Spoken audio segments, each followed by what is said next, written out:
Hey guys, it's Nolan from Trade and Train. I thought I'd do this quick video for you because we took some trades today and I just wanted to break them down for you so you can see how we trade and how you can trade price action. Some people use EMAs, I use them occasionally too, but nothing actually beats trading with price action. EMAs are what's called a lagging indicator, so they are calculated from previous price data, whereas trading, live price action is basically you're trading at the optimal time, if you like. So we did that today, and I just thought I'd drop this video to you and show you what we did, and hopefully you can learn something from the video. If you can't, then don't worry, you can always message us. You can always do one of our courses if you want to. Just drop us a message in the comments if you need any information on any of our courses or any of the services that we offer. Then yeah, just drop us a message. So right, okay, so we had FOMC yesterday, and if you don't know what FOMC is, basically if you're going to be trading, always have a look at the economic calendar. Okay, and this is just one. There are different websites. forexfactory.com is one of the most popular websites, but FOMC from the USA is always a big one, and even though it's from the USA, okay, it can affect pretty much everything, so it needs to be very, very careful when you're trading around an FOMC statement. Normally best to just kind of stay out of the markets anywhere near the statement, and sometimes until the next day. And I'll show you exactly what I mean, because yesterday, can you guess which candle printed when FOMC happened? Yeah, and it was this one here. Just crazy, crazy, crazy. So anyway, we let that play out, and it just happened that we had big drop in the dollar index back into previous support here, if you see, where in the early hours it started to bounce. So it looked as though we were going to bounce. This was it was support here, we're going to be support again. And then, so a lot of traders would have gone long from here. And then look what happened. Price came back down, spiked low, broke that low, broke this low, probably took a lot of stop losses out of the market, and then we had a bullish engulfing candle. Now that is typical market trickery, put it that way. Typical of the market to do that, clear all the stop losses, and then progress on its way, which it was doing in the first place, which in the same direction you were trading.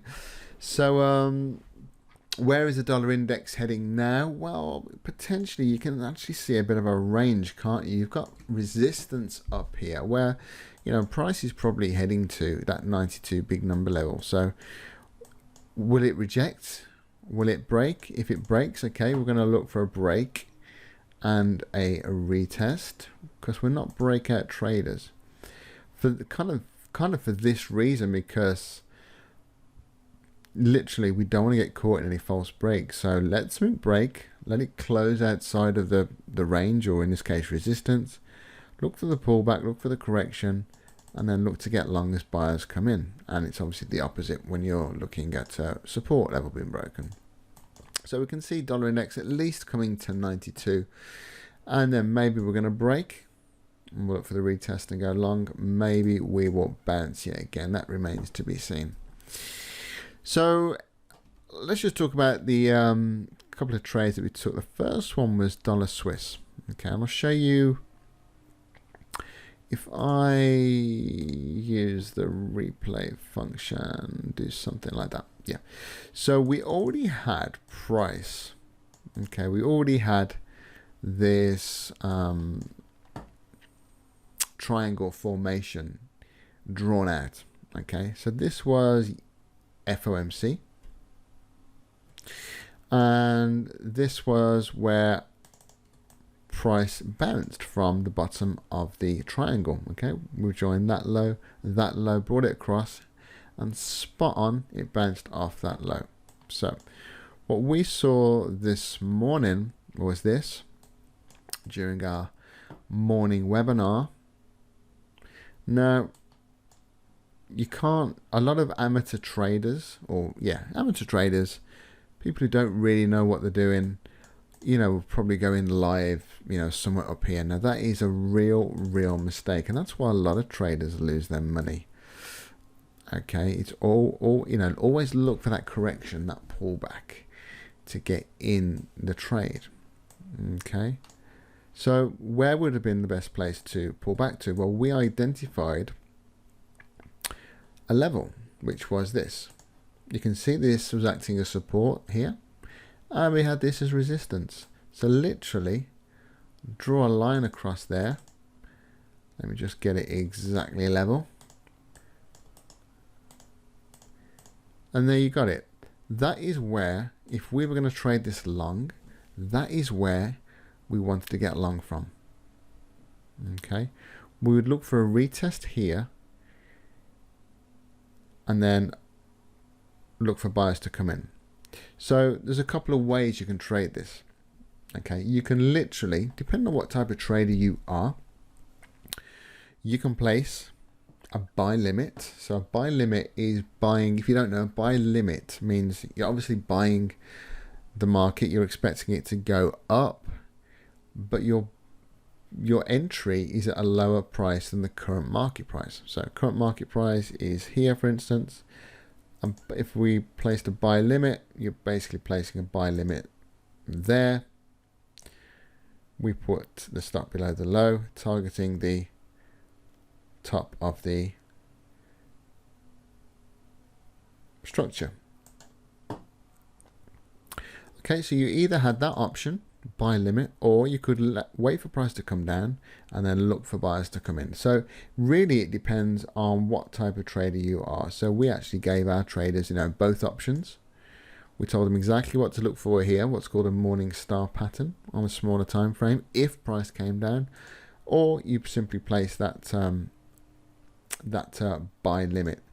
Now we also put on what's called pivot points, daily pivot points. So we noticed that right about this area was where what's called a daily pivot point was. So all we did was we used this is called R1, resistance 1. We actually used that as a target. Okay, we're looking to get in somewhere here, and that was our target, stops below this low here. Okay, so we send that out to the traders,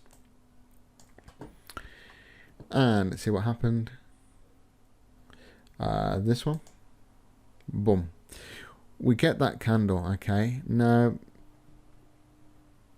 at that point you're offside. Okay, we're actually losing money because we're taken into the trade, but the price is down here when we entered here. So we were expecting price to basically come to this level and bounce, but it didn't. But we're in the trade, so just let it run. And then look what happened. We start to see those buyers come in.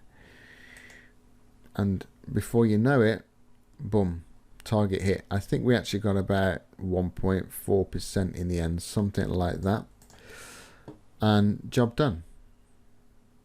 So that was without any EMAs. It was just looking at price action, looking for the pullback and where we thought the pullback or the correction would pull back to, where price would pull back to, looking to get in, looking to get out as well. Okay, now if this target had been less than 1-to-1, that we wouldn't have taken the trade. Okay, it has to be a positive reward to risk, at minimum 1-to-1.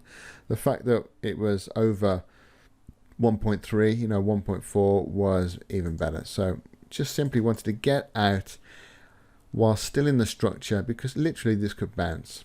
There's a possibility it could have broke out, but you don't know that, do you? So we took profit on that. As it happened, it did break out a little bit, but I think it came back in. Yeah, and that's actually what it is now. So there was actually over 2.4% on the table, but that's hindsight. You wouldn't have traded. You wouldn't have.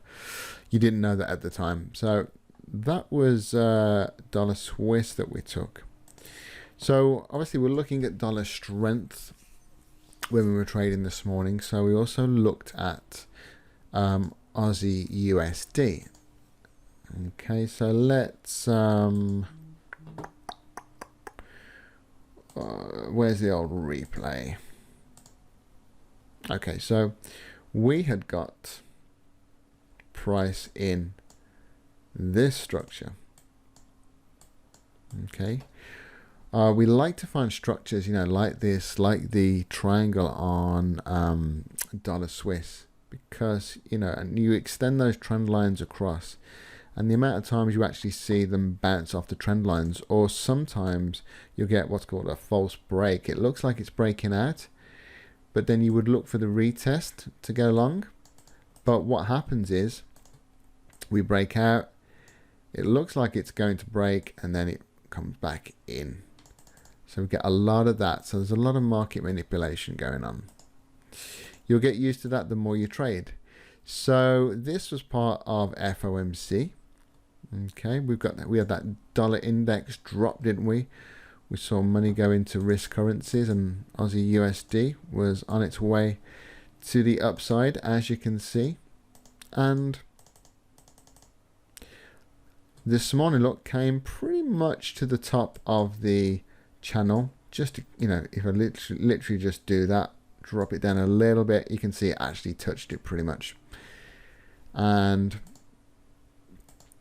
we saw the sellers come in. Okay, so we're dollar strength this morning. That was our bias. We saw Aussie USD have a drop there. Let's just go forward a little bit more.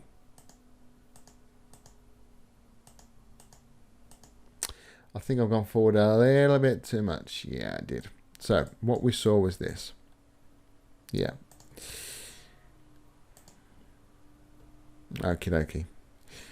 Yeah, I just gone a little bit too far. So 15-minute time frame, we saw that. Okay, so we've come to the top of the structure. We've had two big 15-minute candles. So we're looking for this to pull back, and then looking to basically enter the trade underneath this swing low. So letting price pull back, and basically we'd already decided we want to enter here. Okay, if price broke this swing low, we wanted to get involved, and we just needed to know where to put our stop loss, because we want a new swing high. This is our high. We want to find our lower high, and that's where we're going to put our stop loss. So let's go. So there, look, okay, we started getting sellers come in. So there we've got our trade. Okay, sell underneath here, stop loss up just above that swing high there. Now, targets, we used the pivot points again.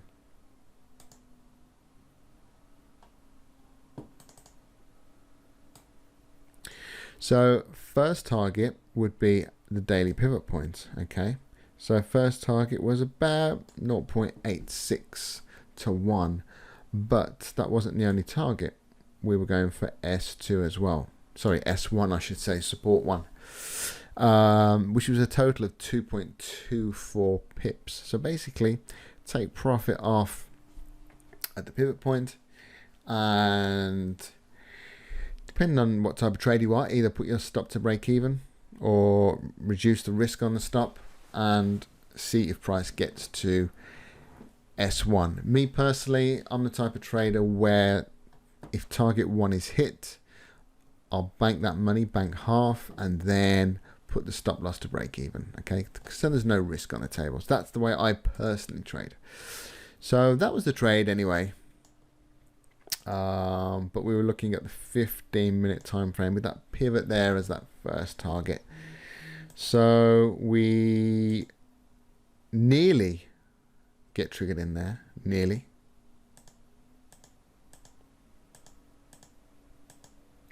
Price hovers around a bit, and then it gets triggered. Then it gets triggered. And there it is. First target hit. Okay. First target hit. Money banked. Put the stop to break even. Okay. But that is depending on you as a trader. Some people might leave the stop. Some people might reduce the risk, you know, by bringing the stop down a little bit. But we generally, you know, put that stop to break even then. Okay. Because when there's no risk on the table, it's great. You know, you bank some money, no risk on the table. Great. let the trade play out, and boom, you get stopped out for break even, which is a bit of a shame, but just came back to test our entry point, and then it's pushed down, and this is actually live at the moment. It's actually made a new low, so we could have got a little bit more out of this, but unfortunately we got stopped out for break even after banking some money. So at the moment, you know, at best it would have been 1.4 1.5%, somewhere around there. But can you see, it's just the cycles. Look, impulse, correction, impulse, correction, impulse. And if you don't know what impulses and corrections are, then listen, why don't you come and do one of our courses. I've actually got one this weekend, the 20th to the 21st. Still time to get involved if you want to. 2 whole days online for COVID reasons, obviously. And it's actually with me personally. We go through a hell of a lot of stuff. Very intense course, but we go through exactly what you need to become a successful trader. All the tricks, all the different things that you need to know about trading. So yeah, like I said, I just thought I'd drop this video for you so you can see how we trade, or how you can trade just using price action, and basically looking for pullbacks, looking for the right places to enter, using good risk management as well, i.e. the trade management where you place a stop to break even after hitting target 1. Also, good trade selection, making sure that your trades are absolute minimum 1-to-1. Like I say, if any of those trades were less than 1-to-1, then we wouldn't have taken them, full stop. So hopefully you've learned something from that. If you've got any questions, drop them in the comments. Make sure you're a member of our free Telegram channel. I'll put the link to that as well in the comments.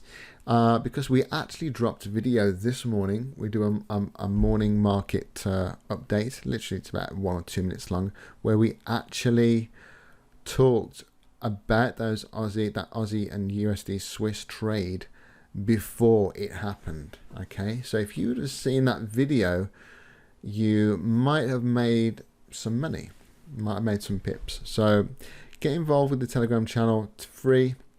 I'll drop the link in. We do post some useful stuff on there, obviously, because you would have made some money if you'd have checked out the video this morning. So from me, Nolan, and the Trade and Train team, we wish you a great rest of your week, and we'll catch you in the next video. Bye for now.